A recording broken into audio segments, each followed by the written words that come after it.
코로나 상황이 너무 이제 길어지면서 다들 좀 지치고 곤비한 그런 시절이죠.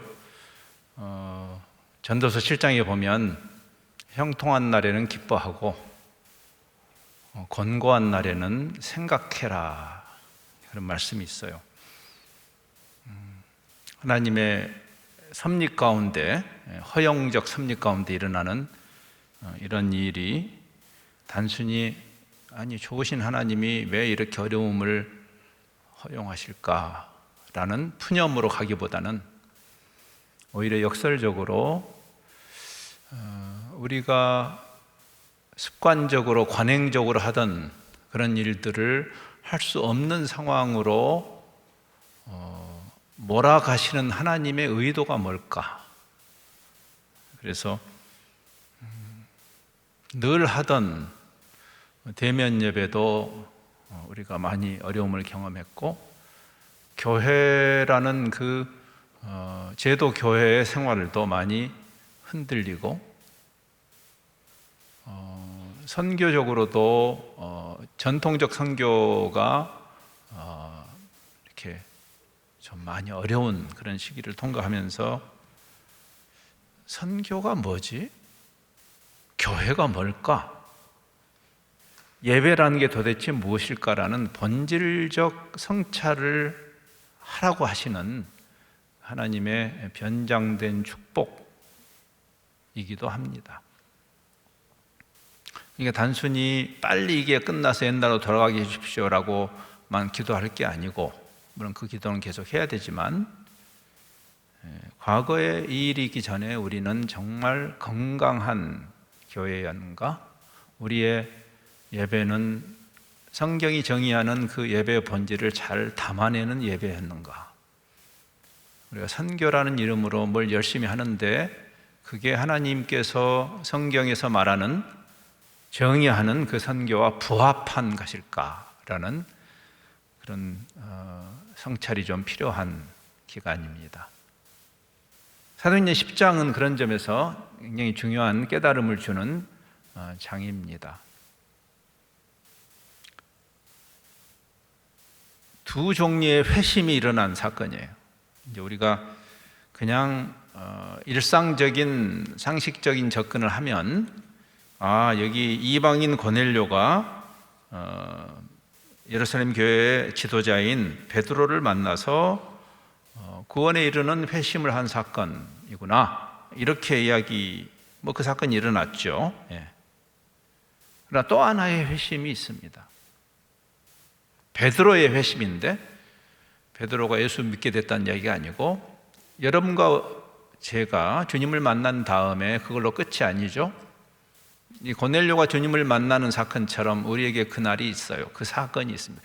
사건으로서의 회심이 있지만, 그러나 동시에 그 성경이라는 이 풍부하고 방대한 계시를 주신 하나님의 마음을 읽어내는, 너무 단순무식하게 간단한 공식으로 복음을 정의하지 말고, 그렇게 간단한 이야기가 아니죠. 하나님이 이렇게 두꺼운 계시를 주신 이유를 깨달아야 하고, 깊은 진리는 깊게 이해하려고 해야 합니다. 우리 평생이 그 하나님 되심과 하나님의 의도, 목적을 깊이 알아가는 그런 묵상의 여정이 돼야만 하는 거죠. 여러분, 교회도 여기 변화와 성숙이라는 이 말씀을 하나의 표어로 이렇게 내세우고 계신데, 그 변화와 성숙이라는 것은 긴 여정이에요. 시간이라는, 우리가 시간이라는 요소를 빼버리면 이 발효식품이 그 힘을 발휘하지 못하죠. 묵은 김치는 시간이 필요합니다. 좋은 치즈는 하룻밤새 속성으로 만들어낼 수가 없죠. 그래서 성숙, 결국 그 성숙은 그리스도를 닮아가는 여정이죠. 그래서 저기서도 에베소 4장을 인용하셨습니다. 그리스도의 장성한 분량을 향해서 가는, 우리 모두는 그 여정 안에 있는 거죠. 아직 이미 주님께서 우리를 하나님의 자녀로 부르셨지만 그러나 아직 그 성숙의 과정에 있기 때문에 어느 누구도 교만할 수 없습니다. 바울이 두렵고 떨림으로 구원을 이루라고 할 때 그 구원이라는 것은 그 성숙, 그 성화의 여정을 이야기하는 거죠. 두렵고 떨리는 이유가 혹시 잘못해서 구원을 이룰까 하는 그런 의미가 아니라기보다는 은혜로 우리를 받으신 주님이 그리스도의 그 성숙한 장성한 분량을 향해서 우리를 인도하시는 그 여정을 겸허하게 잘 따라가라는 그런 의미일 것입니다. 선교에 대해서도 선교라는 개념을 너무 단순하게 몇 가지의 행동으로 정의해서 열심히 하면 되는 것이 아니라 성경이 선교를 뭐라고 말하고 선교의 하나님께서 우리에게 어떤 선교적 이해를 하게 하시는지, 이제 본문이 바로 베드로가 선교적 회심을 하는 그런 모습을 우리에게 보여줍니다. 이게 우리가 성숙한다는 것은 일종의 요즘 젊은이들의 말을 빌리면 3차, 4차 산업혁명의 용어를 쓴다면 하나님의 마음과 우리 마음이 동기화되는 그 여정이라고 할 수 있겠습니다. 그래서 그 아버지의 마음을 더 깊이 이해하는, 탕자도 아버지의 마음을 이해해야 되지만 범생이인 탕자의 형, 우리들이 그런 자리에 지금 있는 거 아니겠습니까? 오늘 지금 오미크론 때문에 다 난리인데도 불구하고 이렇게 대면 예배까지 나오신 여러분들은 탕자의 비유에 탕자보다는 형에 가까운 사람들이지만 그럼 그 형은 다 된 것인가? 아버지의 마음을 헤아리지 못하잖아요, 형이. 그래서 우리가 그 여정을 가야 되는 것이죠. 저는 여러분에게 오늘 비록 본문을 3절만 읽었지만 오늘 집에 가셔서 이 사도행전 10장을 다 다시 한번 꼼꼼히 읽어보시도록 권합니다. 긴 장이에요. 제가 처음에 그 고넬료라는 이방인이 베드로를 만나서 구원에 이르는 이야기라면 이렇게 길게 갈 필요가 없는 장입니다. 여러분이 다시 읽어보시면 사실은 초점은 고넬료보다는 베드로에게 있는 장인 것을 깨닫고 우리가 놀라게 됩니다. 고넬료는 하나님을 만나고 싶어 했던 사람이었고 그래서 하나님께서 그를 만나 주실 때 바로 인식하고 순종했어요. 이미 7절에서 끝났어요, 사실은. 근데 왜 이렇게 이 장이 길어졌는가? 의외로 베드로의 생각을 바꾸는 게 어려웠습니다. 이것은 우리에게 충격이면서 동시에 묘하게 위로가 되기도 하죠. 베드로도 저렇게 힘든데 우리도 참 잘 안 바뀌잖아요. 그렇죠? 우리가 교회 와서 찬양하고 말씀 드릴 때는 은혜를 받지만 돌아가면 또 그 죄성이 다시 고개를 드는 자신을 보면서 갈 길이 멀구나를 생각하며 절망스럽기도 하지만 그러나 여러분 베드로를 생각해 봐요. 베드로가 지금 여기 사도행전 10장의 베드로가 우리가 복음서에서 보았던 그 어수룩한 이 생각보다 행동이 앞서는 그런 어린 베드로가 아니잖아요. 산전수전 다 겪고 심지어는 사도행전 2장에서 성령님이 강림했을 때 그 위대한 설교를 통해서 수천 명이 예수님을 믿는 이제는 다 된 것 같이 보이는 예루살렘 교회의 지도자인 베드로도 갈 길이 먼 거죠. 하나님이 베드로를 설득하는 게 얼마나 힘든지 여러분은 어떤 걸까요? 우리는 이 사건을 통해서 뭘 깨닫냐면 우리가 성경을 읽을 때조차도 내가 이미 어떤 정해놓은 그 틀을 벗어나지 못하는 경향에 대해서 경고해야 된다는 거죠.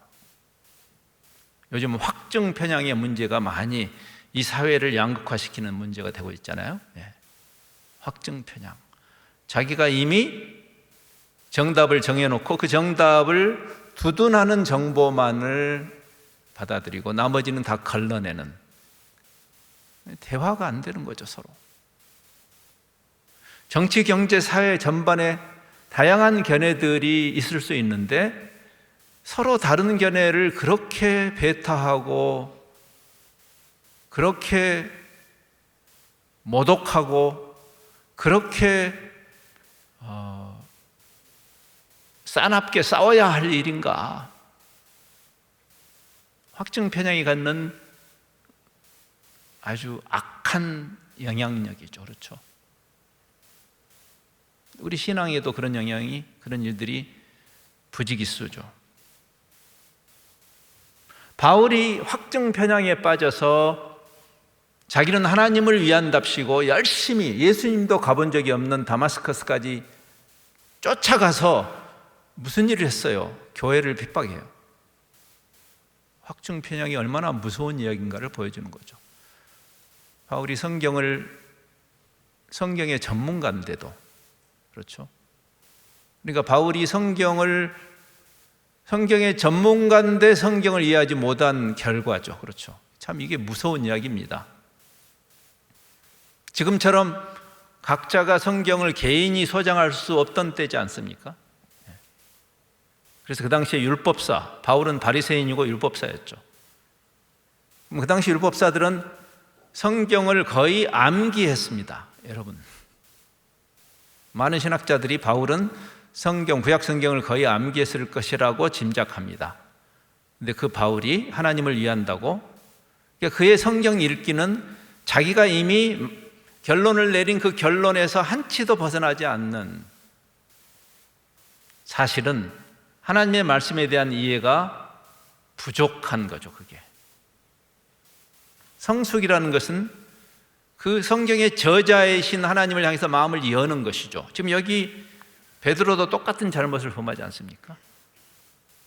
베드로가 왜 고넬료라는 이방인에게 가라고 주님이 말씀하시는데 안 갈까요? 하나님과 싸우는 베드로. 왜? 자기의 확증 편향 때문에.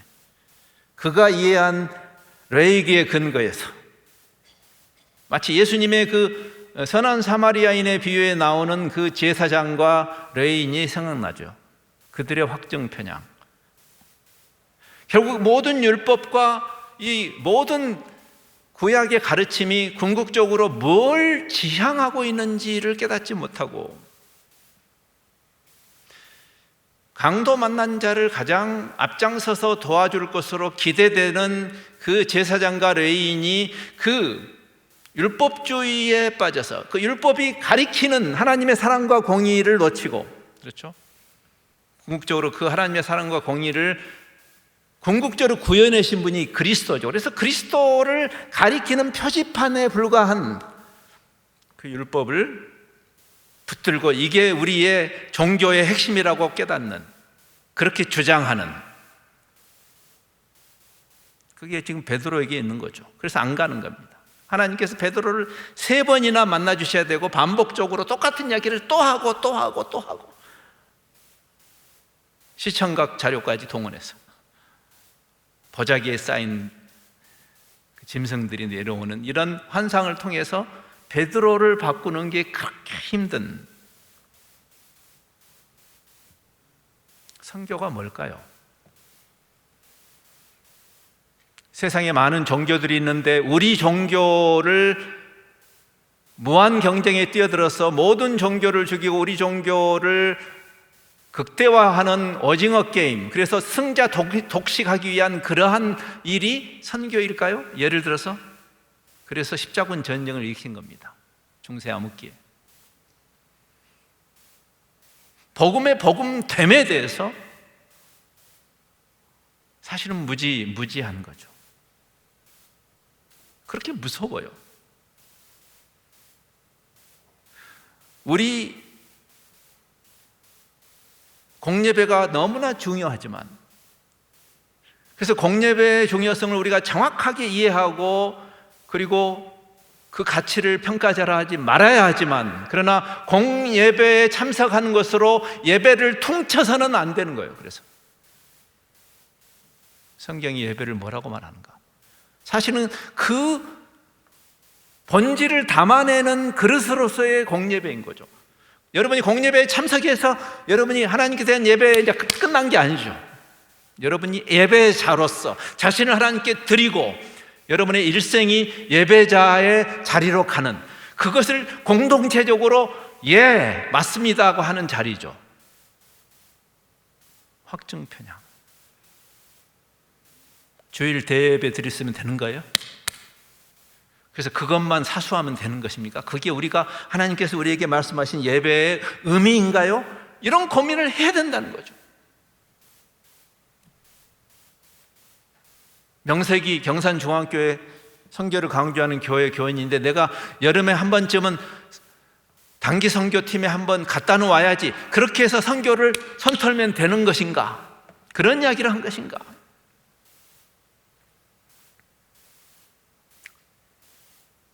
그래서 다시 본질로 돌아가야 되는 거죠. 선교는 뭘까? 선교를 통해서 하나님은 뭘 이루려고 하시는 것일까? 라는 질문으로 돌아와야 되는 것이죠. 지금 이 본문 말씀이 그걸 잘 보여줘요. 여러분, 선교가 뭐라고 생각하십니까? 신자유주의 세상에서 종교 간의 무한 경쟁을 하는 승자 독식을 향한 그런 싸움이 아니죠. 사실은 하나님이 창조하신 피조세계의 회복이 구원이고, 그 중에서도 인간의 회복이죠. 인간의 회복. 왜? 하나님의 형상으로 인간을 만드셨으니까. 인간의 존엄성은 어디에 근거하냐면 하나님이 하나님의 형상으로 인간을 만들었다는 사실에 근거합니다. 인간의 존엄성을 이야기하면 많은 사람들이 이거는 인본주의에서 나온 거라고 이야기합니다. 그 말도 안 되는 이야기죠. 원래 인간의 존엄성은 인본주의에서 나오는 게 아닙니다. 그러니까 자본주의가 들어오니까 인간을 자본을 위한 도구로 만들어버리잖아요. 인본주의에서 인간의 존엄성이 나오는 거 아닙니다. 하나님이 하나님의 형상으로 인간을 만드신 그 사실에 인간의 존엄성이 있고, 그 존엄성의 근거에서 인간 존중이 나와야 되는 거예요. 이 세상의 이데올로기로 대체할 수 있는 것이 아닙니다. 좌든 우든.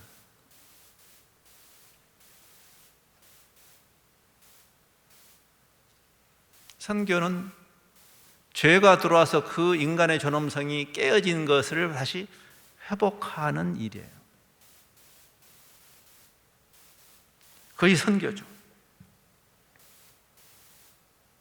그 사람이 예수를 믿고 안 믿고를 떠나서 여러분이 예수님을 믿었기 때문에 존엄해진 것이 아니고, 여러분은 예수를 믿기 전에도 존엄한 인간입니다. 그래서 여러분이 시내에서 만나는 스님을 저 불교 것들 하면서 함부로 폄하하고 모욕할 수 있는 권한이 우리에게 없어요. 요즘 다문화 시대가 돼서 많은 무슬림 쪽에서 사람들이 오죠. 저 무슬림, 저 짐승들, 이렇게 말하는 것이 교회가 해야 할 일은 아닙니다. 왜냐하면 그들이 무슬림이기 전에 인간이기 때문에 그렇습니다. 하나님이 예수 그리스도를 언제 보내셨냐면 우리가 죄인 되었을 때 보내셨어요. 하나님이 인간을 존중하세요. 우리가 하나님과 원수 되었을 때 그리스도를 보내셨다고 성경은 말합니다. 유대인이 자기들 잘난 맛에 이방인들을 지옥의 땔감이라고 말하는, 지금도 그래요. 못된 이야기죠. 그들이 그 민족 우월주의에 빠져서 비유대인들을 쓰레기처럼 또는 지옥의 땔감처럼 여기는 그런 사고에 사로잡혀서 하는 종교 활동을 선교라고 말해도 되는 것이에요? 아니에요. 그것은 근본적으로 잘못된 것입니다. 위에서 아래로 내려가는, 찍어내리는 일이 아니기 때문에 그렇습니다. 여러분이 그리스도인이 되었다고 해서 예수 안 믿는 사람들을 함부로 해도 되는 그런 권력이 주어지는 것이 아니라는 말입니다. 용서받은 죄인들이죠, 우리들이. 용서받은 죄인들이 다른 죄인들에게 위에서 아래로 내려가는 것이 아니라 수평적으로 다가가는, 그 레슨을 지금 베드로가 이 10장에서 배우는 것입니다. 그가 왜 고넬료에게 안 갔을까요? 고귀한 유대인이 저 저렴한 허접한 이방인에게 갈 수 없다라고 생각했겠죠. 예수님이 사마리아 여인과 만나서 살가운 대화를 하고 있는 모습을 제자들이 보고 깜짝 놀란 이유이기도 하죠. 아니, 우리 고귀하신 선생님이 저 천박한, 오죽했으면 유대인들이 멀리 돌아갔을까? 사마리아인을 만나기도 싫어서 요단 동편으로 돌아갔던 그 사람들을 예수님이 굳이 사마리아에 들어가서 사마리아 여인을 존중해 주시는 그 장면이 제자들에게 얼마나 큰 충격이었던 것을 기억하시죠? 깨우침, 배움이죠. 예수님의 성육신의 의미이기도 합니다. 하나님이야말로 우리에게 갑질하셔도 되는 분 아닌가요? 창조자고 우린 피조물인데, 근데 그 하나님이 우리를 사랑하셔서 독생자를 보내시죠. 여러분, 사랑의 의미를 아세요? 위에서 아래로 찍어내리는 것은 사랑 아닙니다, 여러분. 그래서 부모도 자식을 정말 사랑한다면 소유물로 여기고 갑질하는 것을 사랑이라고 갖다 붙여서는 안 되는 것이에요. 사랑은 원래 인간과 인간이 만나서 하는 것이에요. 하나님이 인간이 되신 이유예요. 하나님이 세상을 사랑해서 하나님이 창조자라도 강요를 못 하시는 자리로 자기를 두신 것이에요. 얼마나 놀랍습니까? 인간을 하나님의 형상으로 만들어 사랑의 대상으로. 그래서 우리가 자발적으로 그분을 사랑하기까지는 하나님도 우리를 강요할 수 없는 분이에요. 놀랍지 않습니까? 그래서 인간으로 오시는 거죠. 그 예수님이 제자들에게 말해요. 내가 너희를 종으로 삼아도 되지만 내가 너희를 종이라고 더 이상 부르지 않는다. 내가 너희를 친구라고 하겠다. 요한복음 15장, 지금 십자가를 지시기 전에 하신 말씀이에요. 그러면서 이렇게 말씀하세요. 사람이 자기 친구를 위해서 목숨을 던지는 것보다 큰 사랑은 없다. 사랑의 절정이죠. 놀랍지 않아요? 예수님이 지금 본인이 십자가를 지시면서 하시는 이야기예요. 우리를 친구로, 여러분을 친구로 여기시고 친구를 위해서 목숨을 내가 던진다.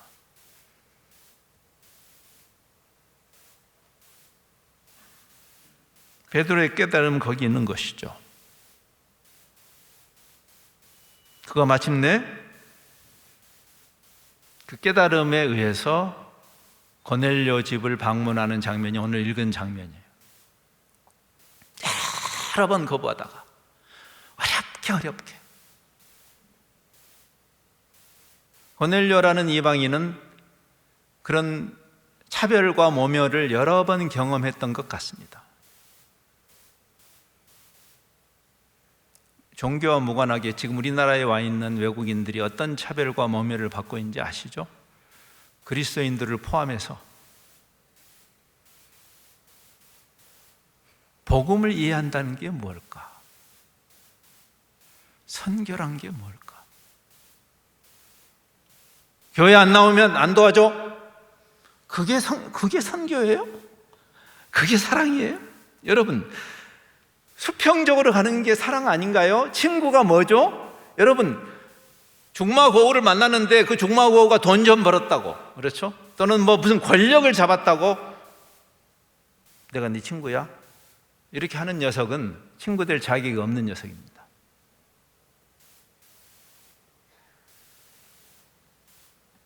그래서 베드로가 그 깨달음을 가지고 고넬료에게 갔을 때 고넬료가 그 그리스 로마 시대의 그 잡신의 사상에 지긋지긋했던 사람 같아요. 그렇죠? 여러분이 그 히랍 신화집을 보세요. 수많은 신들의 전쟁이죠. 그렇죠? 근데 그가 유일하신 참 하나님을 찾고 싶었던 고넬료가 유대인들에게, 여러분, 그 당시에 대부분의 그리스도인들이 유대인이었으니까 아직은. 근데 유대인들이 왕따했겠죠. 이방인하고 베드로도 안 가는데 어떤 철든 예루살렘의 유대인 크리스찬이 고넬료를 살갑게 대해줬겠습니까? 그래서 그런 그 배타와 모멸을 많이 경험했던 이 사람이 예루살렘 교회 지도자가 자기 집을 온 거예요. 그러니까 뭐 황송한 거죠. 우리식으로 말하면 버선발로 뛰어나가서 엎드리는 장면입니다.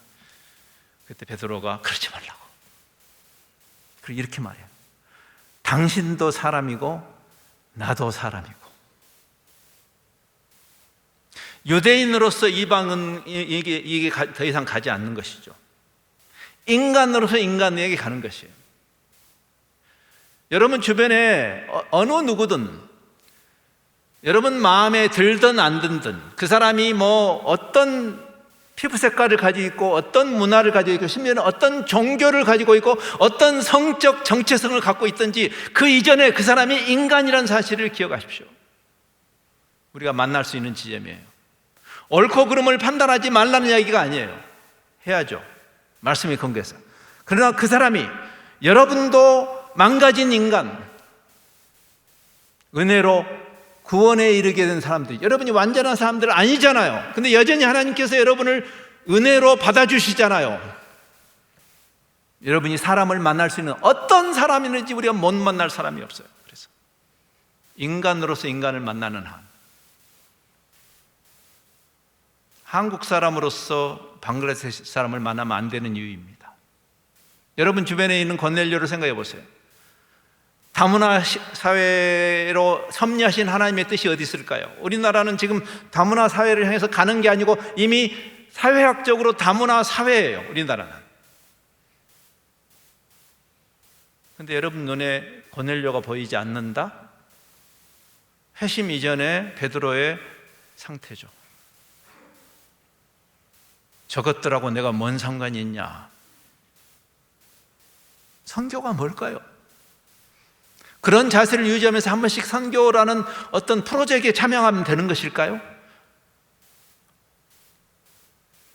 이 곤고한 때 하나님이 선교의 본질을 생각하게 하시는 시간입니다. 그래서 일어나시오. 드디어 인간이 인간을 만나는. 요즘 인종 간의 갈등 문제가 심각하죠. 인종차별의 문제.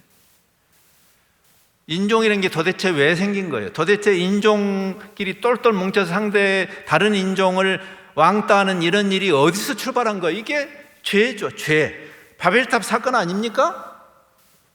원래 하나님이 여러 인종을 만드신 게 아닙니다. 하나님은 한 인류를 만드셨다고 사도행전 17장은 말해요. Human race.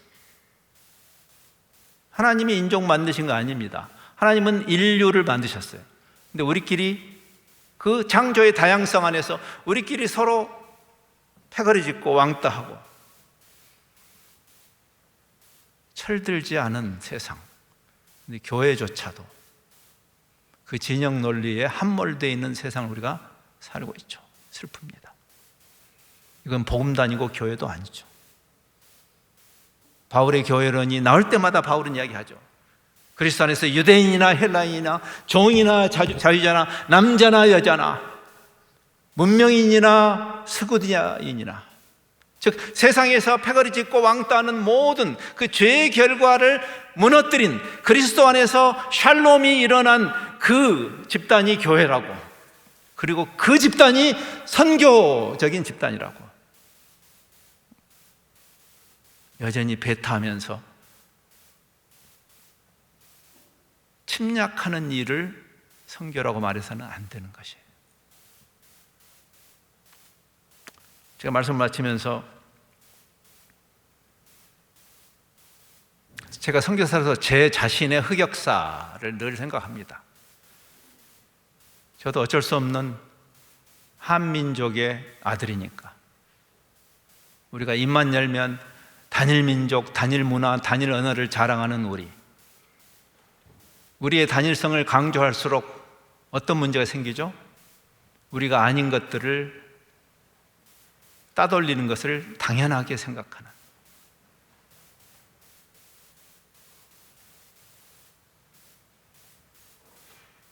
그것을 뛰어넘지 않았는데 우리가 선교를 논할 수 있을까요? 1910년에 에딘버러에서 선교대회가 열렸습니다. 유명한 선교대회죠. 세계 교회가 모여서 20세기 초입에 이제 남은 과업을 세계 교회가 서로 힘을 합쳐서 효과적으로 전략적으로 맞춰보자 하는 그런 전략 모임이었어요.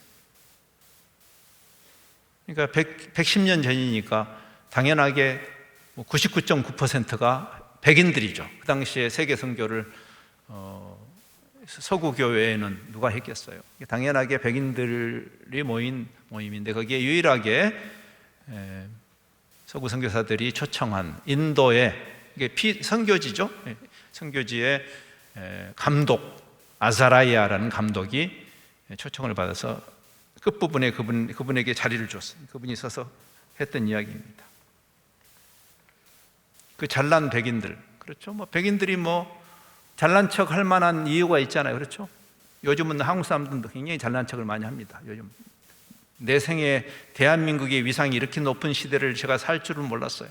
한편으로 감사한 마음도 있지만 다른 한편으로는 걱정입니다. 선교적으로는 우리가 너무 힘이 세지는 것은 참 이거 거의 의식적으로 무의식적으로 갑질을 하게 되기 때문에 그렇습니다.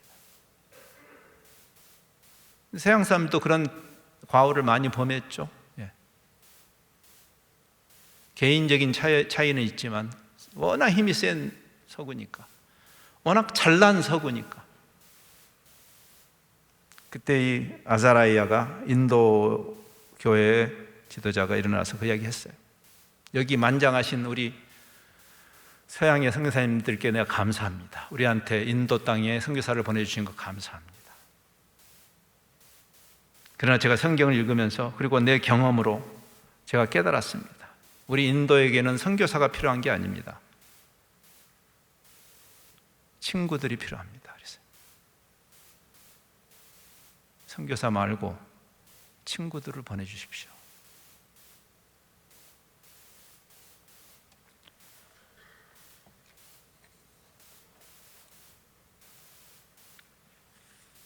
우리 평양 대봉운동을 여러분 지금도 기억하실 거고 1907년에 평양 대봉운동이 일어나도록 촉발한 그 전에 4년 전의 사건이 원산 부흥운동이에요. 1903년에 원산에서 부흥운동이 일어났고 그게 평양 부흥운동에 영향을 주었습니다. 우리에게는 평양 부흥이 이렇게 입력이 되어 있지만 사실은 출발이 원산입니다. 그때 똑같은 사건이 있었어요. 로버트 하디라는 미국의 감리교회가 파송한 의료 선교사입니다. 여러분 지금도 메디컬 닥터들 굉장히 훌륭하잖아요. 공부도 많이 하시고 아는 것도 많고 존경을 받잖아요. 120년 전에 미국의 메디컬 닥터가 한국의 시골의 그 함경도에 와서 흙 속에 사는 사람들을 볼 때 어떤 마음이 들었을까? 인간적으로 이해가 돼. 저 사람하고 나하고 저 사람도 인간 나도 인간 이게 안 됐겠죠. 그렇죠? 그 잘난 서양의 메디컬 닥터가 자기 몸을 불사르게 내어줬을지라도 겉으로 볼 때는 영웅적으로 그가 그 험한 곳에 와서 의료 선교를 했지만 하나님의 성령이 그의 마음을 후벼 파기 시작했어요. 야, 너 한국 사람들을 그렇게 발톱에 때처럼 그렇게 함부로 대하는 거 옳으냐? 하나님의 은혜죠. 그렇죠? 여기 베드로가 경험한 것과 비슷합니다. 그가 자기의 그 잘못된 그동안의 오류를 견딜 수 없어서 이렇게 많이 모여 있을 때 자기 죄를 고백했어요. 내가 우리 한국 형제 자매들을 나하고 똑같은 인간으로 한 번도 보지 않았다. 나는 죄인이다. 그랬어요. 그때 많은 다른 서양 선교사들도 유사한 죄를 고백했어요. 그러면서 거기 또 많은 또 우리 한국의 원산의 성도들이 또 자기 죄를 고백하면서 일어난 사건입니다. 시간이 가서 이야기를 하지 않겠지만 저도 제 몫에 그런 흑역사가 있었습니다. 우리는 그 여정을 가는 것이죠. 그리스도의 장성한 분량을 향해서 하나님께서 인간을 하나님의 형상으로 만들었다는 그 놀라운 사실에 근거해서 우리는 우리 몫의 성화 여정을 가는 것이고 우리가 남에게 이 복음의 좋은 소식을 제안한다는 것은 종교적인 갑질을 하는 것이 아니고 그들을 존중하고 그들을 사랑하는 그러한, 마치 하나님이 우리를 사랑해서 그리스도를 보내신 것 같은 그러한 초청이죠. 우리 잠시 기도하는 시간을 갖겠습니다. 제가 기도로 마치겠지만 여러분에게 한 30초 정도 한번 생각할 수 있는 시간을 드리겠습니다. 내 고넬료가 누구지? 한번 생각해 보시기 바랍니다. 여러분이 사는 지역사회에서 가끔 보았던 그 사람, 내가 나하고 전혀 관계가 없을 거라고 생각했던 그 사람, 또는 여러분 일터에서 만나는 외국 사람일 수도 있겠습니다. 우리 젊은이 같은 경우는 캠퍼스에 지금 많죠? 내가 만나야 할 고넬료, 그렇죠. 선교사님한테 대신 만나달라고 해서는 안 되는 고넬료입니다. 그렇죠. 만일 선교사의 몫이었다면 왜 베드로에게 만나게 했을까요? 바울이나 바나바에게 만나라고 하지. 여러분의 몫입니다. 그분들에게 어떻게 다가가야 할까? 인간과 인간이 못 만날 이유가 없습니다. 여러분, 그냥 언어, 문화 핑계 대지 마세요. 사람이 사람을 왜 못 만나요? 만날 수 있습니다. 그리고 그 사람도 죄인, 나도 죄인, 그렇게 다가가는, 기도부터 시작할 수 있잖아요. 여러분이 그들을 품고 기도부터 시작할 수 있습니다. 하나님, 이제 사도행전 10장에 베드로의 그 사건을 통해서 우리에게 이 시대, 특별히 하나님께서 저 땅끝까지 일부러 찾아가서 복음을 전하는 바울과 바나바도 필요하지만, 그러나 하나님의 섭리 가운데 세계화 시대가 임하고 우리 주변에 2000년 전의 로마 제국 시대뿐 아니라 지금 우리에게도 수많은 고넬료들이 우리 주변에 와 있는 그 현실을 보면서 주님께서 우리에게 어떤 자가 되라고 하시는지, 우리 마음을 기경하는 선교적 회심의 자리로를 초청하시는 하나님의 음성을 듣게 하시고, 우리 각자에게 붙여주신 그 고넬료를 배타하거나 외면하지 않고 끌어안고 그리스도의 사랑으로 그들을 품어내는 그러한 영광스러운 선교의 여정을 잘 감당하는 우리 성도들과 또 이 신앙 공동체 되도록 은혜를 베푸시옵소서. 예수 그리스도의 이름으로 기도합니다.